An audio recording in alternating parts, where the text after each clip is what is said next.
So, how many other teachers have you done? 2. I did one with Coach Phillips and one with Okay. but doesn't want me to release it until like He's dead. he's 10 years after death. until like college, until like when I go to college, because I think there's like school. I don't know what school policy he was referencing. Maybe. Does this count as social media? We're not supposed to engage in social media. I think it could count as social media. Yeah. Oh, we might be done here. I figured you wouldn't care, so I just. I don't value my job. Probably does. Well, if Coach Phillips got away with it, then I think we're probably okay. Yeah, we're probably. Plus, I already did fine. one of these, and nobody's fired me yet for that. Well, I have a lot of questions this time. This could probably go for like 15 hours. No. I'm going to be disciplined this time. You watch. These answers are going to be short. Okay, I'll cut you off if needed. My first question is this idea of like becoming the person you want to be, and in the context of social interactions. So like you just guess you want to be like authentic or being yourself. And I was talking to this girl at Starbucks about dating, and she said like you just gotta like fake it till you make it. Like you just gotta like pretend to be like that outgoing person, and then like you'll eventually like find someone or whatever it is. And I'm confused about like what that means, like fake it till you make it, or like how you can be yourself, or like That's your first question? All right. Yeah. This is going to go so well. I don't know, man. So I'll try and break that into 2 parts, and I will try and keep these answers somewhat more brief. Regarding just social interaction in general and becoming yourself. Could you put the mic a little closer? Of course. I might point to... Is that better? Is that my NPR voice? Is that well? Years ago, I used to teach this short essay by William James called The Social Me. And his concept is that there are a bunch of versions of you. And I think we may have even talked about this before, you and I, maybe on the previous podcast, I don't remember. But the basic idea is that there isn't one Ryan, there isn't one Jared D'Onofrio. The idea is that I have social selves. I am one version of myself with my colleagues, another version with my students, another version with my wife, another version with my large family, another version with my friends. And he not only thinks that is acceptable, like not hypocritical, not phony, he's worried that anybody who didn't do that would actually be very psychologically unhealthy. And that probably makes sense. If you're the exact same person and behave exactly the same way with your grandmother as you do with your high school teammates, something's probably not right there, right? This is not to say that, I don't know, locker room behavior is completely acceptable or something like that. It's not to say that you should not think about, like, what would my parents think of my behavior in this situation, right? Or something like that. I'm not saying that. I'm saying that slight adjustments to who we are, that modulating our vocabulary, our level of introspection or outgoingness or whatever it might be is fairly normal, and that's okay. What you don't want is to become a Zelig. Woody Allen, the filmmaker, made a movie in the 70s called Zelig about a man who was so far in his development of his social self that he actually became, like, he would resemble, the plot of the movie is that if he hangs out with Gandhi for 5 days, he looks like Gandhi and you can't tell the two of them apart. And he meets all these famous people in the course of the movie. And by the end, he no longer even knows what he himself looks like. And he gets confused about who he really is. You don't want that.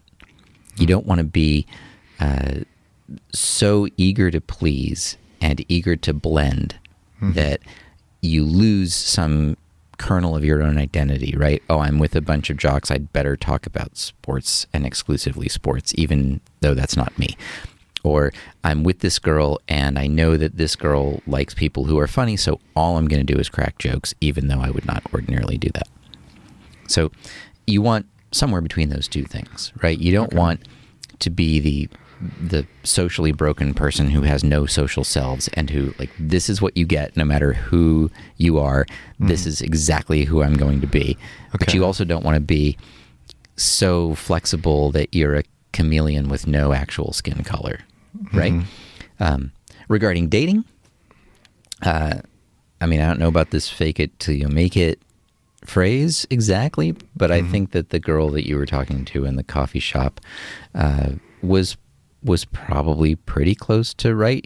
First date you is almost always going to be a somewhat fake version of you. You don't want to sit down at a first date and say, just lay bare all of your problems or your quirks, right? You want to put your best self forward. That's not to say that it's deceptive. You don't show up and say, like, so as an astronaut, right? But you do want to make sure that, if you would ordinarily let long silences go and you're comfortable with really long silences, then maybe that's not something for a first date. Right? Maybe on a first date, you push yourself out of your comfort zone and are a little bit more engaging so that, the person that you're interested in gets the impression like, oh, this person's really engaging, right? Third, fourth, fifth, eighth date, that's when you start to say, actually, I'm not really that on a lot of the time. I actually am pretty comfortable with silences. Because by then, you're both invested. And if he or she thinks, okay, like, yeah, I'm on board with that, great. Yeah. But that's not something that I don't know. I mean, I don't know anything about dating, right? I haven't dated since the 17th century, but it's not something that I would put on my profile, like, love long silences. If you want to go for a 30-minute car ride and only say 3 words, I'm your guy. Like, I wouldn't put myself forward in that way. Okay. So when it comes to changing or dialing yourself to kind of like adapt to people, is it a mental process? Like when... Hopefully it's not a very conscious process. Okay. If it is, then that's probably bad.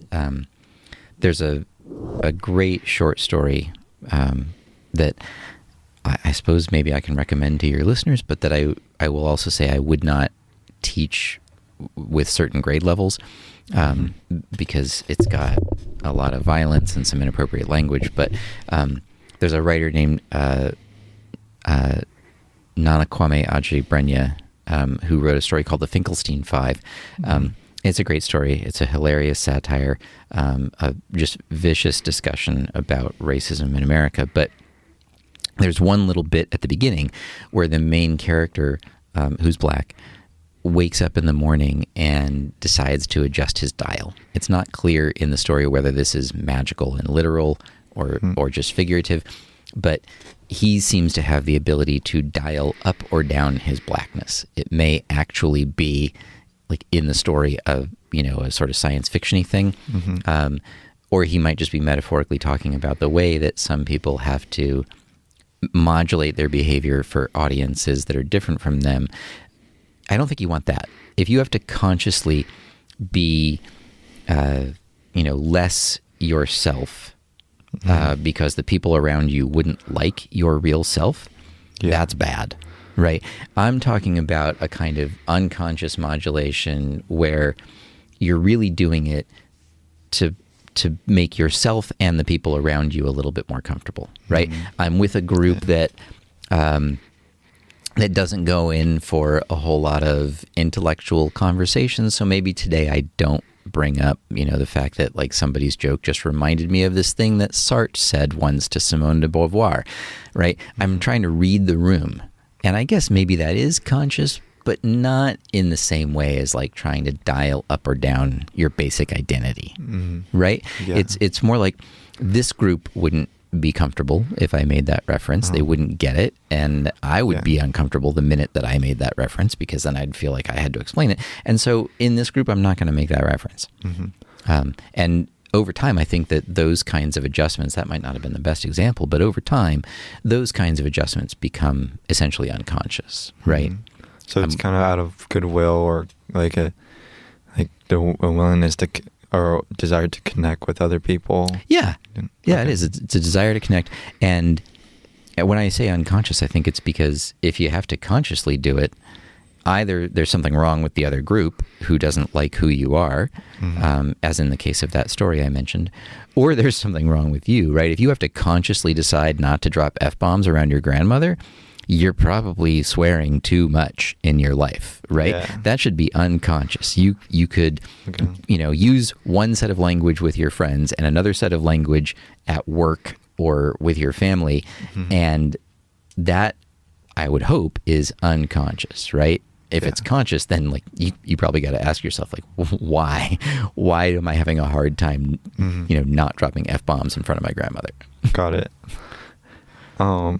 So you mentioned social buoyancy last podcast, and I've really been thinking about that, like, basically ever since. And like I've noticed how, like, in interactions with like the people where I'm just not thinking too much about what I say, like, which includes like my cousin or my little brother, or maybe like one of my childhood friends, I'm just saying like the most random stuff that's coming out of my mouth, and like it's not like intellectual or like anything, and I'm wondering, like, what when people just say things at school, like friends just say stuff, or to people you're unfamiliar with, like, what counts as social buoyancy, and why is it something that you shouldn't engage in? Oh, I really wish I had done my homework and listened to the previous podcast. I probably have already repeated myself 4 times. No, you haven't. It's fine. I'm not sure that I should, by what counts. I guess what you're describing with, your friends or your closest friends or your family, where you're not really thinking about what you say, you could say that, like, in a way, that's the real you coming out, right? Where you don't have to think about it, and like this stuff just blurts out. The kind of very intimate silliness and inside jokes that, your family has on a long car ride, the kind of things that you all would say to each other that is silly and dumb and that an outsider wouldn't get or wouldn't recognize. You could argue that that's the real you, but you could also argue that that's not so much about buoyancy, it's about intimacy, right? That over time you have this built up comfort and familiarity that allows you to not have to think through what you're doing. And that if you were doing that in other social situations where you didn't have that same level of intimacy and familiarity built up over time, that would be inappropriate. That I don't know. I mean, maybe that's just me, but I actually don't think that you should feel that at ease and that natural in all situations, right? Okay. It's probably healthy to feel more conscious, more aware of who you are. That's not to say that you should feel insecure about it, and it's not to say that you should be, consciously trying to change who you are in order to please the people that you're with. But being a little bit on edge, or being a little bit, less at ease in new situations, that seems normal to me, right? If we were totally at ease around people, if we treated everyone the way that we treat our family, or our romantic partners or somebody like that, that wouldn't. I don't think you'd want to be around that person, would you? The person that you just met, who is, acting as though you guys have such closeness that they can say all these inside jokes or say all these ridiculous things. Yeah. So on that note, I listened recently to this really fascinating podcast episode that I feel like most people would already know intuitively, but I don't think I knew this intuitively before, which is the idea like in creating friendships, it's like you kind of have to like let them you have to let them be, and it's like you can't cling on to other people or like force your friendships, because this podcast was in the context of like why it's impossible to make friends as an adult, and like how you're like clinging on to your old friends, but they're like moving into a different stage of their life or getting married, and like you don't have the same like spark or energy as before. And so like letting other people be, like if they don't want to answer their call, then let them be. You don't have to force it. If they're hanging out with new friends, like let them be, and that's healthy. And then it also said, let me go first, and that's an important part of it, which is like you should initiate interactions with new friends or people who like you might want to be friends with, or else you never like make new friends. And so I'm interested in like that making that new like the part of it where it's like you initiate like interactions with other people, and like how that develops into like friendships after that. Because I feel like for me it's always been like super tense or awkward. Like I feel like I'm like in this stage where I just like I even if I've known a person for a long time, like I'm still like nervous to like count them as a friend or like know what like an interaction. Yeah, you have the wrong guest for that topic, because I don't have any friends. I mean, I have, well, I mean, if you count my wife, mm-hmm. How many friends do I have? 1, 2, 3, 4. I think I'm out. 5. Yeah, I have 5 friends, and maybe the one that I spoke to most recently was 2 or 3 weeks ago. I am not a social person, Ryan, so I am the wrong person to talk about with this. There are a lot of people that I care about, but and maybe I'm confused about whom to count as a friend, right? Because I have so many people that I like, and I find people endlessly fascinating. Mm-hmm. So, I mean, I'll give 2 very different kinds of examples, right? Here at school, like when I mentioned that I have 5 friends, if you count my wife, those other 4 are, people that I see whenever I see them. One of them lives in Maryland. I see him every couple of years. Another one lives in my zip code in North Park. I see him, 3 or 4 times a year. I'm just not that social. Uh-huh. But whenever we do see each other, we pick up right where we left off. We care about each other. I love all of them. If they ever needed anything, right? And I did not list among my 5 friends any of my colleagues here at Parker. Mm-hmm. I like all of them. I've spent time with them away from work. Some of them have stayed in my house when their house was being remodeled. Some of them, borrowed a car from me when they needed a car. Mm-hmm. I would feel comfortable asking some of them for the same kind of thing, but I didn't list them as friends in that way because I don't know if I would count that. I could also say that when I'm in a new social situation, whether that is invited to a party or at a conference the way that I was last weekend, or on a plane seated next to a stranger, I have no trouble striking up conversations and, having fairly deep, I would like to think, conversations with people. Mm-hmm. But I wouldn't say, I would never get off a plane and say, oh, I made a new friend on that flight. Uh-huh.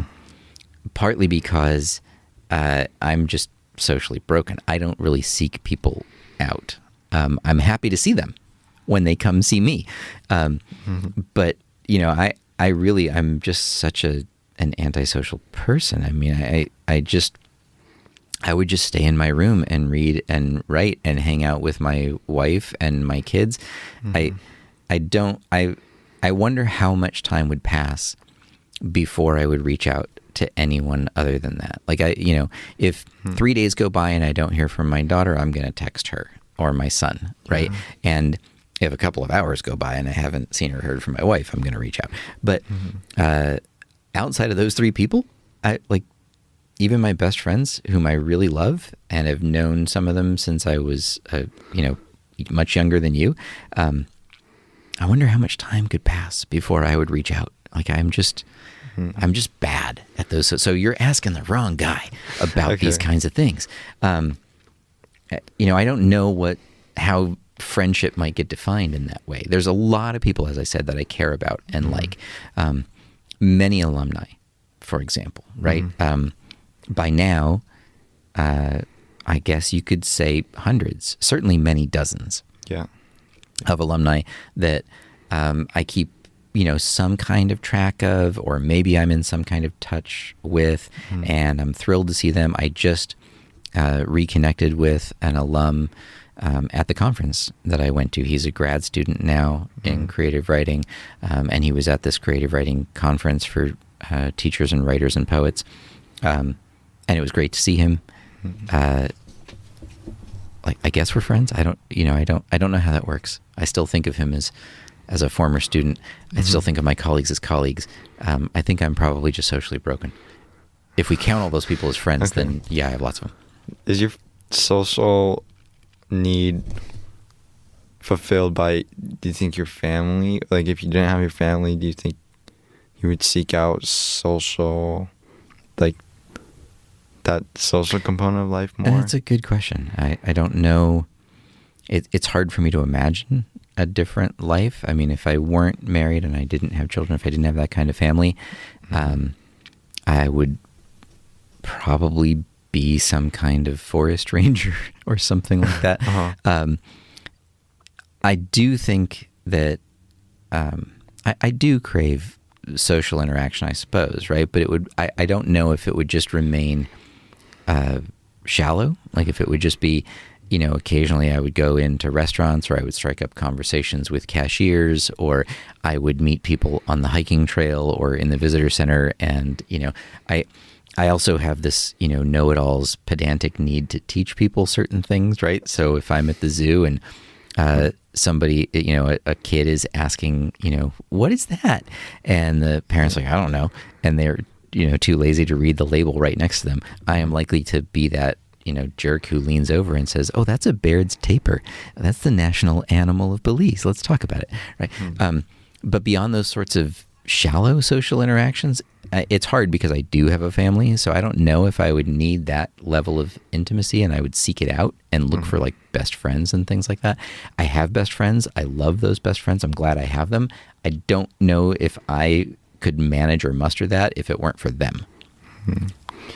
So the challenge I have is like feeling authentic, or feeling like I'm being me with like in shallow interactions, or with people that aren't necessarily like I would consider friends, just like same people at school or like in my classes.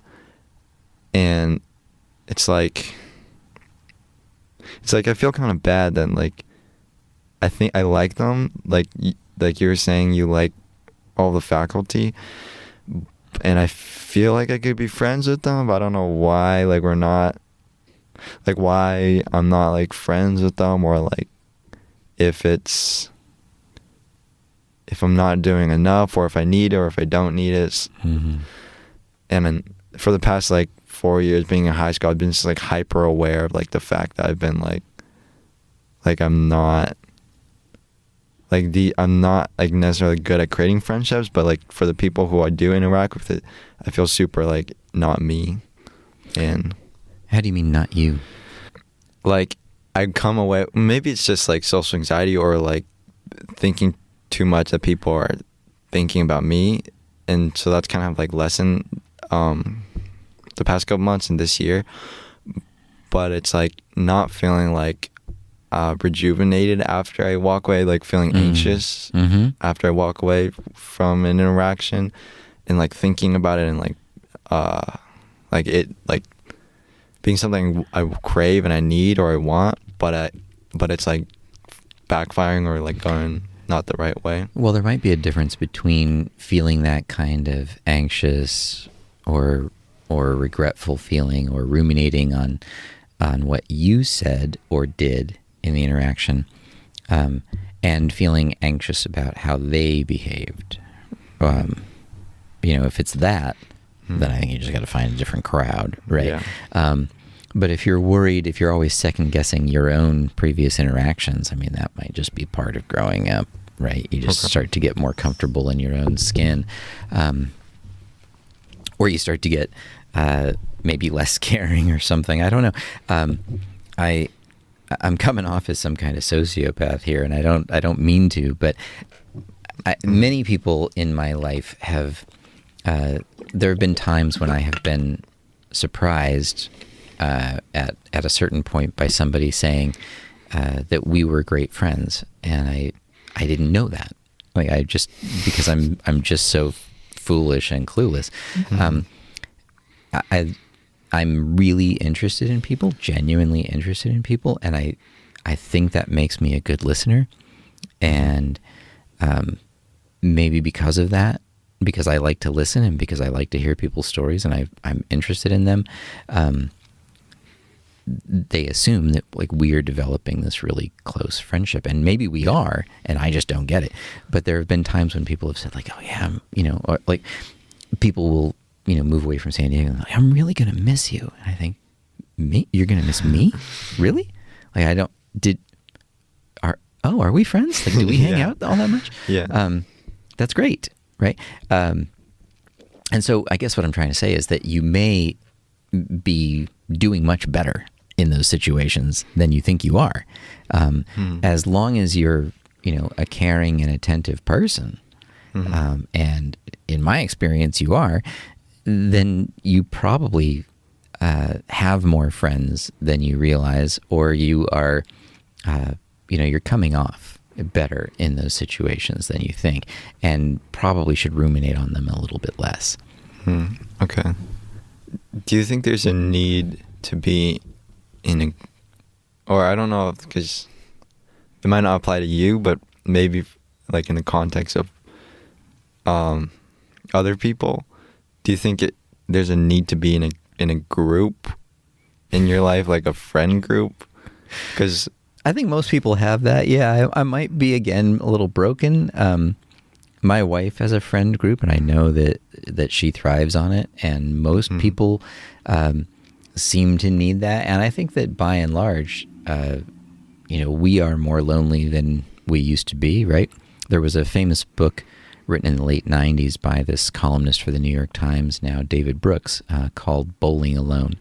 And it was, I'm going to oversimplify the book, but his sort of thesis was, if you look back to, the 1950s through the, 1970s, bowling leagues were everywhere. And in every town and city in America, there were people who had a bowling team. Yeah. And that went away. Now, league night at a bowling alley is very rare. And if you go to a bowling alley, you will see either a group of friends who came together for one night and they don't know anything about bowling and they're having a lark, or you see people just out there who are very serious, who are bowling by themselves. And his title, Bowling Alone, was meant to suggest that somehow we've lost a sense of community that we used to need, whether that's your church group or a bowling league or something like that. And maybe that podcast that you referenced earlier about making friends as an adult, I mean, now we don't even have a workplace, many people, right? If we're all working remotely, you've now taken away the one sort of mandatory social interaction that people might have had.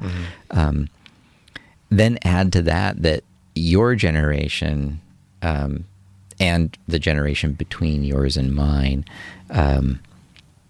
considers, when they say social interaction, they don't mean face-to-face a lot of the time, right? which, you know, there seems to be a fair amount of mounting evidence that that can make it harder to have face-to-face interactions, right? That you can still feel very connected to the people that you're gaming with who are thousands of miles away. You can still feel very connected to the people that you're, you know, following on social media and who follow you back. But that probably isn't going to help you form face-to-face connections, right? It may actually hinder that. It may actually make it harder. And so, you know, maybe the idea, I've lost sort of the thread of our original question about this, but, you know, maybe this idea of needing a group is, you know, just hardwired into us. Yes, was my short answer. Yes, I think people need groups. Maybe not me. I might be broken, but I think people need groups. And I cheat because I create fake groups. I have, you know, 5 groups at any given school year, right? I have 5 different classes that I am trying to make into a group. I am maybe failing, but I am really trying to create a sense of community in that room. Yeah. Is there a point in wanting to be great, and like, who is this for?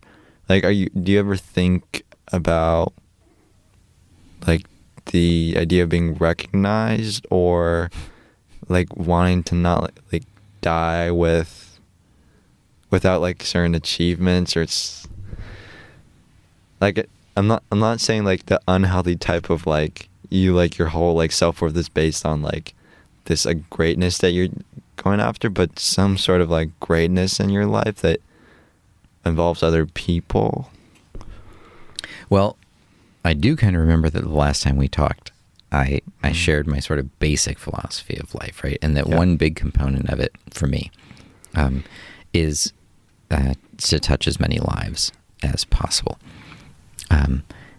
Certainly greatness in some field would be a way to do that. So I don't know that there's nothing wrong with pursuing that, right? There's nothing wrong with having that ambition. It might be a perfectly worthy goal. If that's your goal, like I want to have a New York Times obituary, right? Great. That would be touching a lot of lives. So I guess it would check that box for me, right? I don't. Most of us, I think, are not going to achieve greatness, right? I certainly have not. I mean, the only thing in my life that I've ever been great at, I was a great college student. I truly was. But you know that counts for nothing, right? It's like being a champion nose blower. There's been other areas in my life that I have certainly aimed for greatness and fallen short of it, right? Fatherhood, you know, being a husband, being a teacher, being a writer. I might be a great camper and hiker, but that doesn't touch anybody else. That doesn't affect anybody else, right? There might be other things that you would want to pursue greatness purely for yourself, whatever that might be, right? Whether, I mean, for me, it might be camping and hiking. I really, the more I think about it, the more kind of arrogantly convinced I am that I'm actually great at that. Other people might not want my style of camping and hiking, but I am so practiced at it that I feel like I am very good at it. So maybe there are 2 kinds of greatness, right? There's the greatness that affects others, that would leave the kind of mark that you're talking about, right? No one would ever make note of or remember that I am really great at, you know, starting a fire and keeping it going or something like that. Campfire, let's be clear, not an arsonist. Can you start a fire? Like, just if you're like in the woods? Oh yeah. Yeah, like the Chili Peppers said, right? Use 2 sticks to make it into nature. Sure. Yeah, even in the rain, I'm your guy. And a million other little things about, I'm not saying that I'm like some crazy survivalist. That's not what I meant. I just meant like the way that I like to camp and the way that I like to hike, I've gotten very good at it. And hopefully there is some kind of personal greatness that you've found and pursued, something that you love to do or that you love to think about or create. And the pursuit of greatness in that is really more like the pursuit of practice, right? Of mastery of something, no matter what that is. Even if it's, making an omelet, and you're really good at that omelet, and maybe nobody else would like it because you're the only one who likes a jelly bean and mushroom omelet. But for you it's the perfect omelet. That's fine. The other kind of greatness, the one that I think you were referencing, which is the can I leave a mark in the world greatness, the vast majority of us are going to fall short of that, right? So the story of my life has been falling short of that in every angle and area of my life. So if I'm not going to be a great teacher, does that mean that I just give up? Is it still a goal worth pursuing? Yeah, right. And I think I've had some great classes. I think I've had some great moments. I think in 2002, I may even have had a great month, for example. And I certainly had, even as a father, as a husband, I've had my moments, right? And that's because greatness is still the goal, even if you're going to fall short of it. Will any of that add up to leaving a mark? Probably not, right? I still want to touch as many lives as possible, but what does that gain you? If you're just looking for immortality, if you just want to be, I don't know, Shakespeare, Darwin, Freud, Virginia Woolf, Dorothy Parker, most of us are not going to be that, right? Okay. Yeah. What does being humble mean? This might just be like a very... Again, you're asking the wrong guy. Wait, are you not humble? Oh, I don't think so. I don't think I've been accused of humility a whole lot. Yeah. I think I would accuse you of humility. I don't know. Maybe it's because humble. I mean, the people that I think of that I admire as humble, it's not so much that they are, overly modest. I think there's a difference between modesty and humility. Not that modesty isn't also a good quality, right? But even genuine modesty, like false modesty is one thing, but even genuine modesty, it seems to me to have a kind of kernel of falseness, a falsehood to it. If you're being modest, it means that on some level you understand that you are better at something than you are letting on, or that you are, more charming or better looking or whatever, right? So if somebody says, oh, I don't know, am I that handsome? I don't know. I mean, the people at Abercrombie seem to think so, and they keep putting me on their shopping bags. Like that might be false modesty, but even genuine modesty, right, might border on a kind of insecurity. Whereas humility, I see as being a more valuable trait than modesty, because modesty could lead to insecurity and humility does not. Humility doesn't make you insecure. The people that I've known who are truly humble actually seemed very secure in who they were, in what their abilities were. They just didn't have pretensions of greatness, right? Most of the people that I've known who've been humble were actually pretty great. Yeah. The reason why I asked that is because every time I try to be humble, I just feel like my ego starts like swelling up, like this is not working kind of thing. And I always wonder, like, why is this not working? It's like, oh, because you're comparing yourself to other people, or like trying to like be superior, which is bad. Well, yeah, I mean, those are probably two different things, right? Comparing yourself to people and competing with people are probably two different things. Yeah. And it's, in certain situations, each one could be healthy or unhealthy, I suppose, right? It's not a bad idea to look around and compare yourself to people sometimes, as long as it's not going to lead to jealousy or self-recrimination or something like that, right? But basic comparison can be helpful, right? I admire this person. This person is, this ambitious or this determined or this thoughtful. Am I? That's a kind of comparison, right? But most comparison is probably not that healthy. Yeah. Whereas competition is not the same as comparison, right? And by competition, I don't necessarily mean like I have to defeat this other person, like this person's my opponent. More like, the old analogy of you want to play tennis with someone who's a little bit better than you are at tennis, right? I use maybe competition more than I do for comparison when I'm trying to write, when I'm trying to teach. Comparing myself to my colleagues is not really healthy for me or good. But I could try and compete. I could try and realize like, okay, they're gonna do this assignment and have this many discussions. I'll try and match that or compete with that. I see. So I recently encountered the concept of like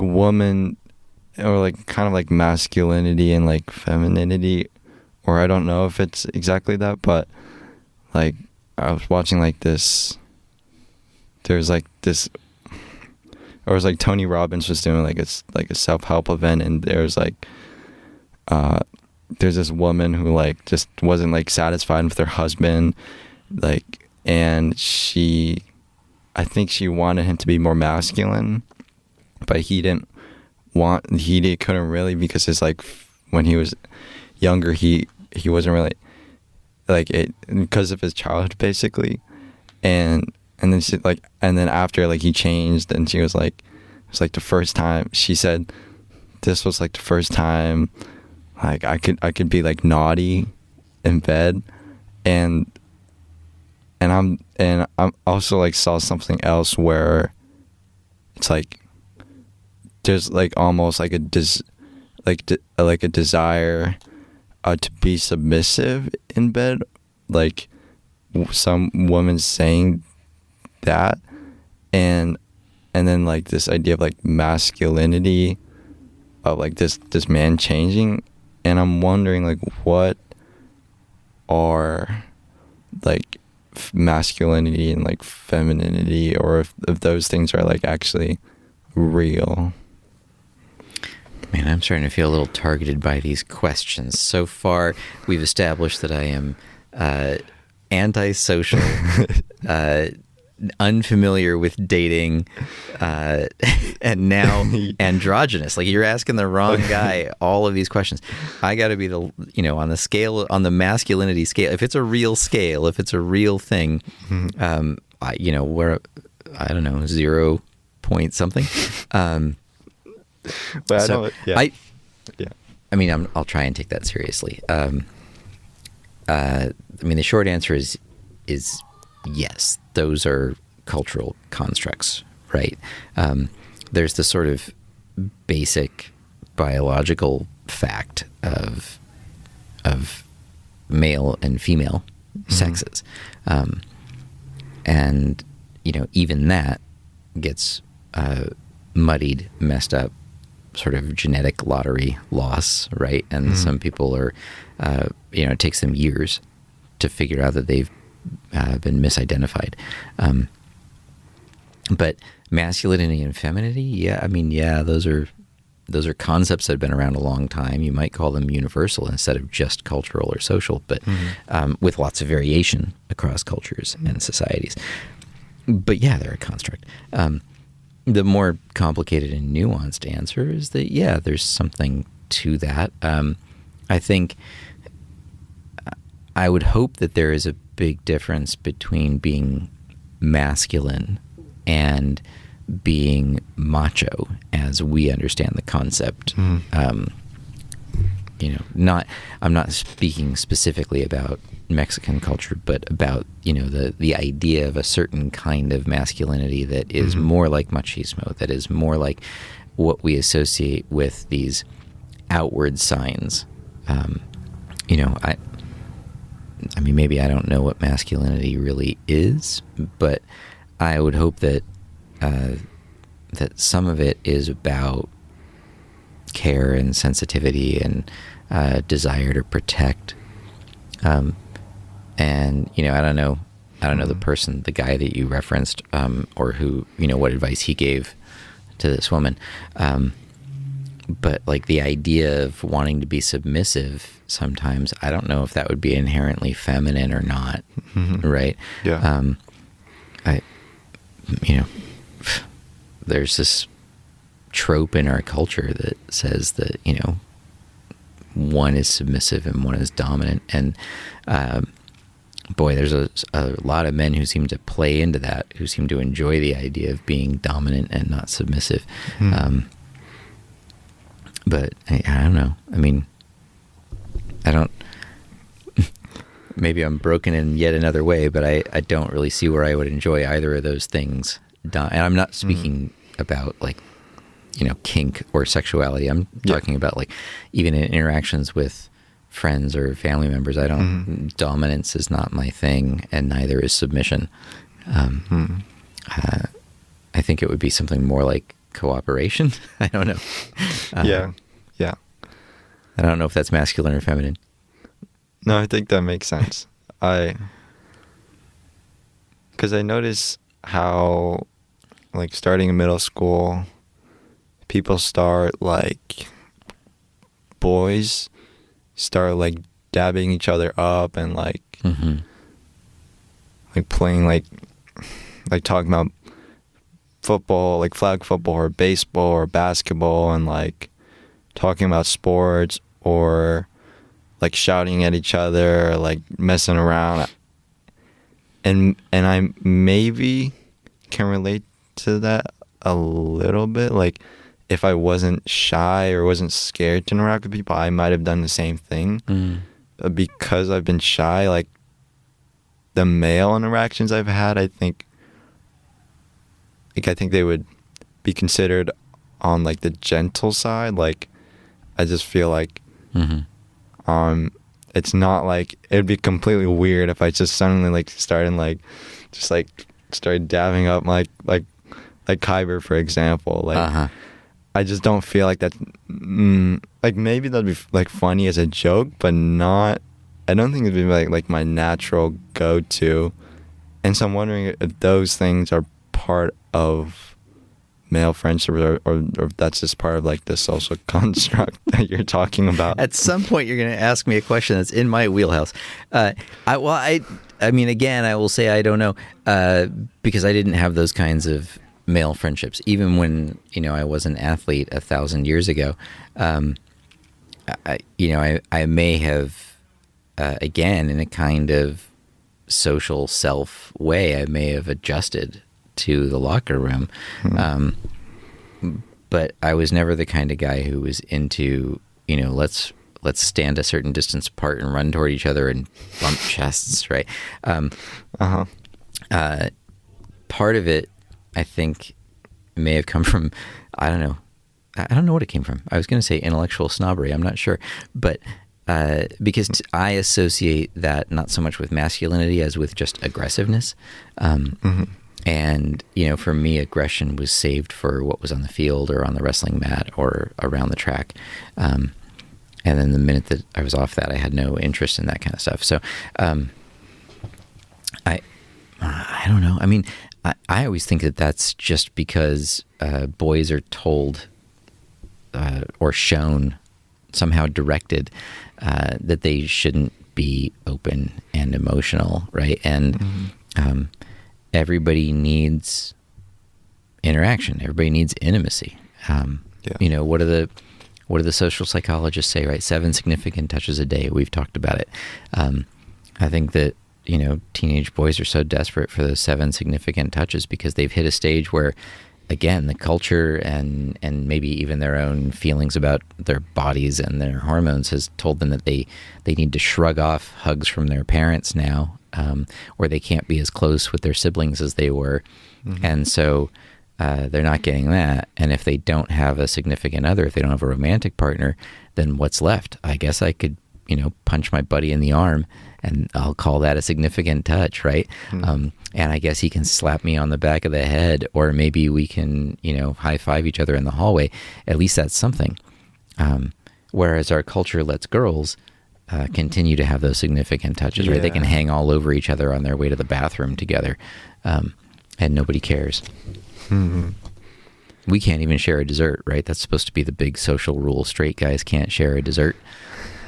I'd never heard of that. Apparently, my generation seems to think that's a thing. Straight women can share a dessert.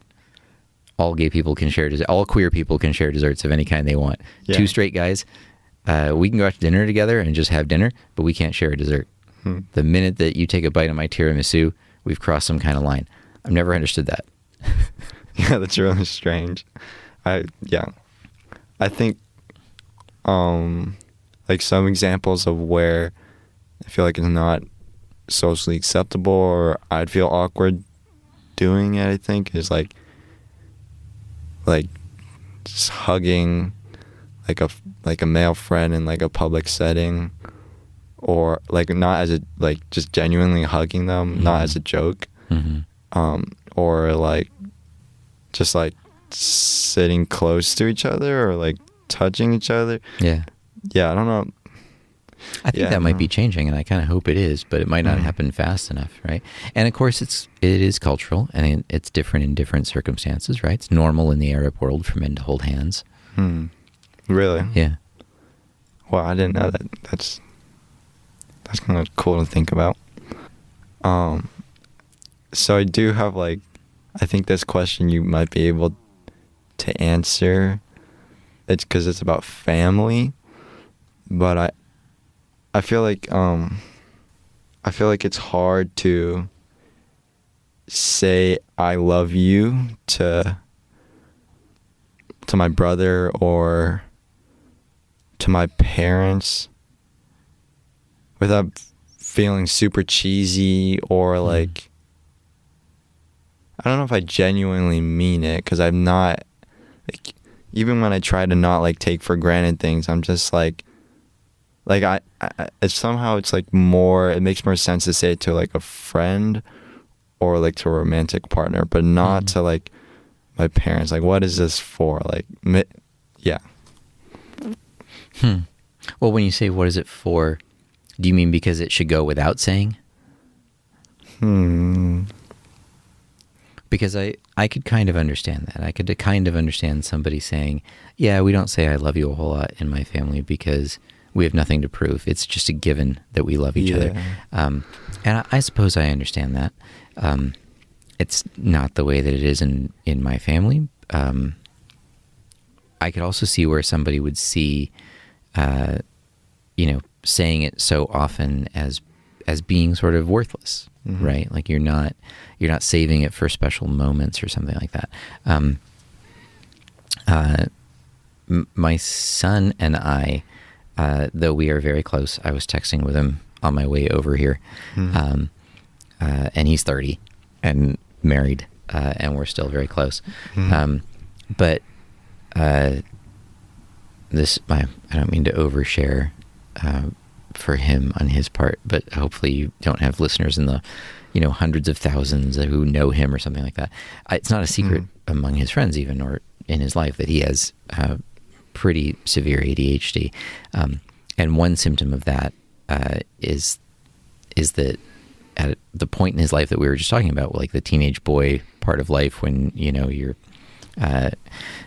when your physical interactions with people, your significant touches go down, he just wasn't as much of a hugger as anybody else in our family. And he's still kind of that way with us. He's not that you necessarily outgrow ADHD. There's lots of debate and discussion about that, right? Whether you're just getting coping mechanisms or whether you're changing. But he actually is more of a hugger now with his friends or with like every time he sees, I don't know, his in-laws, right? Of course they hug. And some of that is about distance. And I'm working my way back around to this idea of I love you and things, right? Mm-hmm. He and I don't say I love you very often to each other. Whereas my daughter and I, like if she comes over for dinner, or she comes over to do laundry, or she comes over, asking for help with her car or something like that, when she leaves, of course, we'll say I love you, and we'll hug. My son and I don't necessarily do that. It's always there. It's always implied. I love him more than anybody's ever loved anybody. He knows that. And I'm pretty sure he feels the same way. But when he was away at school, that came up much more often, right? We would end our FaceTime calls saying I love you. We would say it when he was leaving at the airport. We would hug as soon as he came back. Now that we see each other, 2-3 times a week, and he lives in OB, and actually next month he's going to move. He's going to live 6 blocks away from me. So we'll see each other even more often. We just sort of fell out of the habit because he was, during that certain age, he became a little bit more distant and a little bit more withdrawn. And, some of that just had to do with brain chemistry. I think that, maybe we could stand to redevelop that habit. I think that the fact that we had it when he was more distant might mean that when you are more distant from your family, when you are, a few months from now, across the country away at school, that will be a sort of chance for a reset there, right? Because it feels less silly. It feels less gratuitous when you are away from somebody to say I love you, to give those reminders. When you see them all the time, hour upon hour upon hour, unless it's just a built-in habit, the way that it is with my daughter, the way that it is with my wife, where, God knows how many times a day we say it. But it's not obligatory. I don't think that every time I get off the phone with my wife, I'm of a generation, we still actually talk on the phone. We use the very rarely used app on your phone known as the phone. We still do that. And I don't think that we end every conversation with an I love you. And I certainly, if we did hang up, I wouldn't think like, oh my God, I got to call her back and tell her that I love her. But it comes up all the time, just organically. And, it's a habit to build up. I don't think it's a meaningless one, but you may get a chance for a sort of resetting of that habit when there's more distance with your siblings and your parents. When it comes to conflict in family relationships, like I found it really hard to manage, because like I feel guilty if I like shout or say something mean to like any of my family members, and it feels like I've permanently like done something bad to our relationship, and now our family's like worse off and like we're less happy. And it's oftentimes I feel like I can't say I'm sorry because I'm gonna admit to the fact that like I didn't have like an explanation for why I was angry, or why I just suddenly started like yelling at them.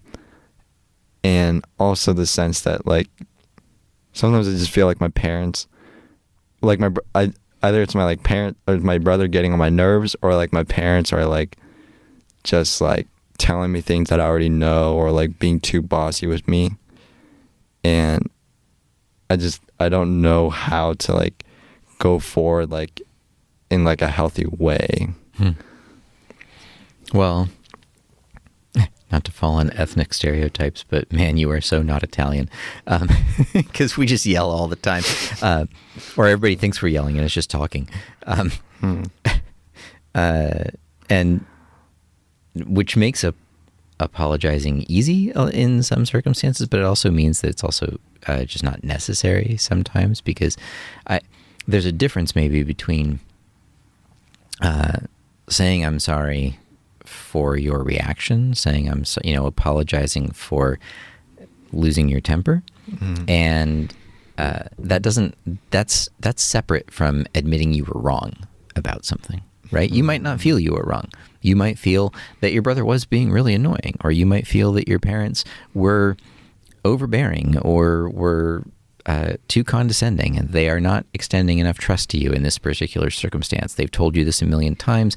You've given them no reason to think that you don't understand this, and so you feel justified in your belief about the situation, right? So you're not apologizing because you were wrong. You're apologizing because you lost your temper. Yeah. As long as you can separate those two things sometimes, it should be easier to say I'm sorry, right? Oh, okay. There's a big, as long as you can remember that, apologizing isn't always an admission of being wrong. Sometimes you are. Right. Yeah. Sometimes you have an argument and you were wrong and you have to go say, I was wrong. I'm so sorry. I see now. It took me a while to process that, or this happened and I see that you were right. That's a different kind of apology. But you can always apologize for your level of temper, for what you said, for hurting feelings, without accepting that you were wrong in a situation. I never thought about it like that. That's helpful. Okay. Let me see what time. I got 20 more minutes. Oh my God, I don't. Lightning round, let's go. Lightning round, okay. Your listeners don't. Like anybody both listeners have already switched to something else by now. How do you, I feel like what helped me solve this problem. Because last year, you told me just read the books you like, and then now I feel like reading is something that I enjoy much more. Yay. But for music, I used to listen to music, and I've talked about this a lot on these podcast episodes, but after listening to Christian music for 3 years, now when I get back to other kinds of music, I don't really feel it. It doesn't hit the same way. I'm tried listening to Bob Dylan and like Coldplay and all these different popular artists, but none of it's I can't develop a passion about it like most people can for some reason. How do you get to like music? Well, that's interesting. So is that because it seems, vapid or empty or shallow or silly compared to the very seriousness of Christian music that has a purpose? I think so. Now I've because I've talked to people and they said it can just be the sound of it. It doesn't necessarily need to be the words. And so I've tried to go into that, but the words are still being said, and right. Some of the words are just I don't even a lot of the Coldplay sounds it's so cringy, or I don't know what the words are even saying, and most songs are like that, even and I don't know. So when I try to listen to Bob Dylan, I was trying to analyze the lyrics and understand what he was saying, but I didn't really, and so it just well, Dylan's got his Christian period, right? Jewish Bob Zimmerman turned Christian in the early 80s. He's got 3 or 4 Christian albums, so you could start there, Ryan. Okay. I have go listen to Gotta Serve Somebody, and maybe that'll be your gateway. But I don't. I mean, we could argue about whether secular music could still be profound, right? But I don't even think that's a real argument, because you must recognize that in other forms of entertainment, right? Not every movie you watch has to be a Christian movie, I'm assuming. No. Not every book that you read. So it might be that there's something else there that's, giving you a hard time and letting go. I probably wouldn't start with the lyrics. I think there are plenty of songwriters who are very profound and who write about, real and important things outside of faith. But I enjoy a lot of music that has really dumb lyrics that you can't even understand. I quoted the Chili Peppers earlier, and boy, he's no poet, right? There's some fun rhymes, but Anthony Kiedis, that guy's ridiculous. But the bass lines are fun, right? The songs are fun. And I think that's a way in for me, is to just look for fun, right? But maybe what you need is non-lyrical music. Maybe you really like EDM. Maybe, music that gets you moving will be something for you. Or maybe you want music that's just really complicated, jazz or orchestral music or something like that. Maybe pop isn't for you, or rock or hip hop. I don't know. It's interesting to think about the Christian music that you like as music, and then to think about whether you could, then move on, migrate from that to similar music, in terms of genre, in terms of melody, in terms of beat, and whether you'd like something like that. I think there's also, if you don't like it, you don't like it, right? You can develop an appreciation for something without developing a love of it. I don't love hip hop. I don't think I'm ever going to. It would be too long of a discussion about why not. But I can appreciate it. It's not that I don't think that, Wu-Tang Clan did important things or were not artists. But it's just not the kind of thing I'm ever going to listen to on repeat for fun. Just, worry about developing an appreciation for it. And then you might wind up loving it along the way. Oh, we've come full circle. This is a good place to end. Fake it till you make it, Ryan. Fake it till you make it. Okay. Do you need to go right now? We have time for one more. Let's do one more. One more. Okay. Choose wisely. I think this is more of a personal question, like for you. I just feel like you're like a happy person, and like it doesn't seem like you're like encountering like challenges, or like you're like facing struggles in your life a lot, or like this. And so I don't mean that like you're not facing struggles, but like it doesn't seem like you have like problems that are making you like super stressed. And I'm wondering, like, how often do you encounter fear, and like what do you do about it? Well, I guess I should say thank you first. It's a nice impression, but I'll try and give two relatively quick answers to that. First, I would like to think of myself as a happy person, right? Not necessarily a joyful or mirthful person all the time, but a happy person. It's funny that you should say that now. My mom passed away about 7 weeks ago, and I've been getting better, but I've been really sad for a while. But that gets to the second part of my question. My own students might feel differently about this. I might be a bummer to them all the time. I don't know. But this job, we're almost back to talking about friendship. I don't know if Dr. Wilson and I are really friends, because I'm not sure how to define it. I hope so. Like, I really like Dr. Wilson. I think he likes me. I think we're friends, just to choose one example. But I'm not sure I understand friendship entirely in that way, but I know that you and I are not friends, even though I like you, and I hope you like me. That's not what this relationship is, right? Yeah. And so the idea that you would think that A, I'm a happy person, and B, that I don't encounter a lot of struggles or anything, that's great. That's what it's supposed to be like. I'm not trying to say that I've been lying to you the whole time. I'm saying that when you go out to dinner and the waiter comes up and says, "How's everybody doing?" and you say, "Great, how are you?" The waiter's job is to say, "Great," and get the focus back to you. And how can I help you have a really good evening? Right? I don't know if this is just another Tuesday for you, or if this is your anniversary or your birthday or some special occasion, but I need this dinner to be special, because that's what you're here for, right? And it's this job is a little bit like that. Part of my job is to try and make you have a good experience. Yeah. If you went out to dinner and your waiter said, "How's everybody doing?" and you said, "Great, how are you?" and your waiter said, "Well, actually, my car broke down on the way in today, and I don't know how I'm going to pay my bills, and it's just been a terrible week." And then, like tells you to scoot over in the booth and sits down next to you and starts unloading his problems, that would ruin your dinner experience, right? Yeah. That's your junior year.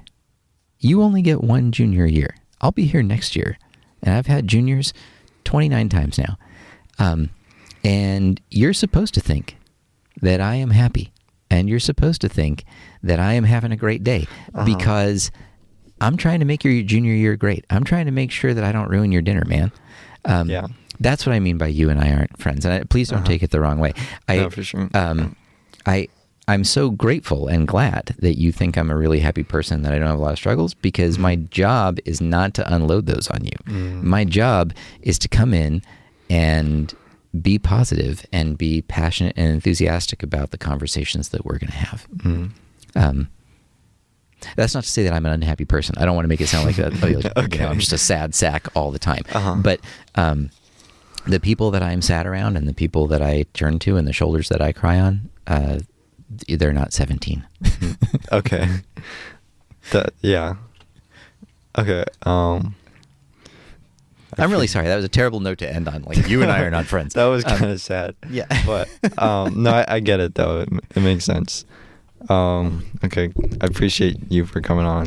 I think you might be like the first repeat guest. Yeah. Yeah. Well, I'm honored by that, and also sorry that you and anybody else had to listen to this twice.